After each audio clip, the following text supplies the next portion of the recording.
Here's some easy stem plants for planted tanks.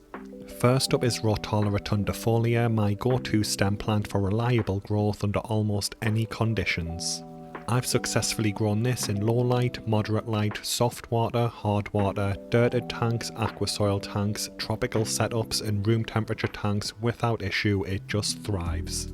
Its native regions range from tropical southern India up to northern Japan that has very cold winters. One interesting feature of this plant is its ability to change colour based on the light intensity it receives. The Rotala Rotundifolia in my Walstad shrimp tank has a low power, budget friendly Seaoura light and it's a vibrant green colour. But the exact same plant in my moderately lit 40-gallon tank takes on a subtle pink hue. This plant grows quickly, usually needing trimming once or twice per month depending on nutrient levels. Just be sure to pick Rotala Rotundifolia as there's a bunch of different varieties of Rotala on the market now. Next up is Hornwort, a hardy, easy to grow plant that adapts incredibly well to nearly any environment. It's so versatile that its native ranges include almost every country on the planet, with certain varieties of Hornwort tolerating a wide range of temperatures, water hardness levels and light intensities. One potential drawback of Hornwort is its tendency to absorb all the available nutrients in the tank, which can cause it to starve itself, causing it to shed its leaves and start to melt. As a free-floating plant, Hornwort doesn't need to be planted in the substrate, it floats near the water's surface and absorbs its nutrients through the leaves. Hornwort is from the Ceratophyllum genus of plants, meaning it can't actually develop roots, keeping things as easy as possible, letting the plant focus on developing new stems and leaves. This gives Hornwort an extremely fast growth rate in the right conditions, meaning it usually needs trimming every week or two. Hornwort is an excellent choice for any type of filterless tank, and I use it in my filterless quarantine tank where, along with duckweed, it's easily able to maintain ammonia, nitrite and nitrate levels at 0 ppm. Next up is Staurogyne Repens, a unique stem plant in the hobby that grows to a maximum height of around 15 centimeters, unlike many other stem plants that just keep on growing. Depending on your tank size, it works well in the foreground or mid-ground, and it can fill in beautifully, getting a thick, full look without any CO2 injection. Depending on your tank size, you can use it to carpet sections of your tank quite easily. I've successfully grown this in both low and moderate light tanks, as well as soft and hard water without any issues. Next up is Limnophila Sessiliflora, a plant that I really enjoy, but it does need the right setup.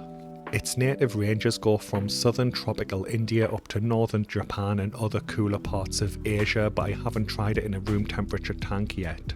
I've successfully grown this in low and moderate light tanks, as well as both soft and hard water setups, but it does come with a drawback. Just like Hornwort, Limnophila Sessiliflora is a little too good at absorbing nutrients from the water column, and eventually it can end up starving itself if the tank has a low bio load. I currently have this in my better fish tank, and as you can see, the leaves at the back are starting to turn that brown colour, suggesting that there's not enough nitrate in the tank. Interestingly, this hasn't been a problem in any dirted filterless tanks I've kept this plant in, and I'm planning to try it in a room temperature dirted tank next year. Next up is Hygrophila Polysperma, and I currently have the Rosanovic variety, which is the same plant with a virus that gives it its pink tint. Hygrophila Polysperma is native to South and Southeast Asia, but it has become an invasive species in colder regions such as Germany and Poland. I've grown it in heated and unheated tanks, low and moderate light tanks, and hard and soft water tanks without issue. It's another fast growing plant that usually needs trimming once or twice a month depending on the nutrient levels in your aquarium. As it grows, it does absorb the excess nutrients in the tank's water column, helping to maintain safe and stable water parameters for your fish. Next up is Pearlweed, which many plant nurseries classify as an advanced plant, but myself and many others have found this plant very easy to grow. I currently have it thriving in my low light, hard water, Walstad method shrimp tank, which is a pearlweed jungle. It doesn't have any CO2 injection and the plant is absolutely dominating. With its fast growth rate, pearlweed requires regular trimming in a typical tank, otherwise it will quickly take over and outcompete the other plants for light. That's why I prefer to keep it in dedicated pearlweed jungle tanks like this one, where it's the only plant in there, so it's allowed to just spread freely without having to worry about competition. The shrimp in this tank seem to absolutely love grazing on all of the algae and biofilm that grows on the leaves because it provides so much surface area. If you are keeping this in a fish tank, then it will have a higher maintenance requirement as you'll need to trim it back to provide swimming areas for your fish. Unlike Hornwort and Limnophila Sessiliflora, Pearlweed's rapid growth doesn't usually result in nutrient starvation, making it easier to manage in a well-balanced tank. The tank I have it in is a room temperature tank, but we've only just started to move into the winter months with colder temperatures, so I am curious how it progresses. Next up is Hygrophila Siamensis 53B, and I am new to this plant. I've only had it around 3 months now, but so far it's been very easy to keep.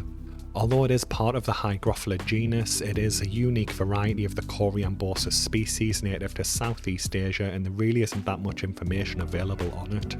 I'm currently growing it in an unheated, low-light, soft water tank, and it's been grown very well, but it does seem to be a little bit slower than Hygrophila Polysperma.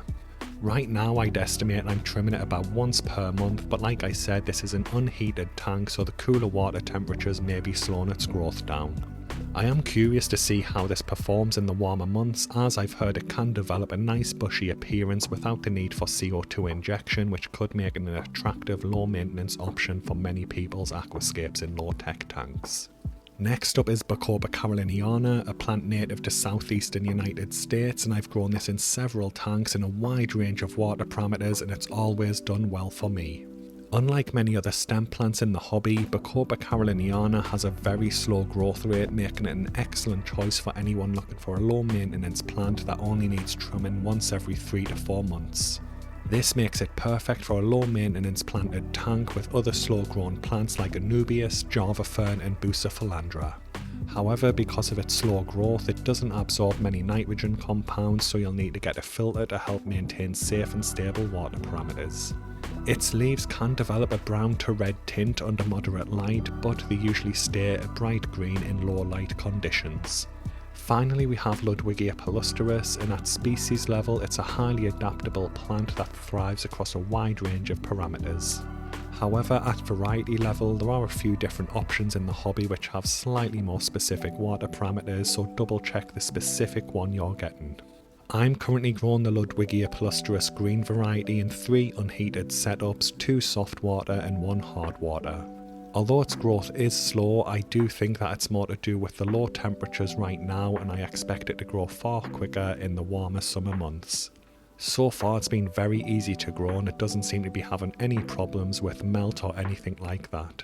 I even have it in one of my shrimp jars that's powered by a USB clip-on light, and it seems to be doing fine. Anyway guys, that brings the video to an end. I hope it's been helpful. Thanks for watching and have a good day.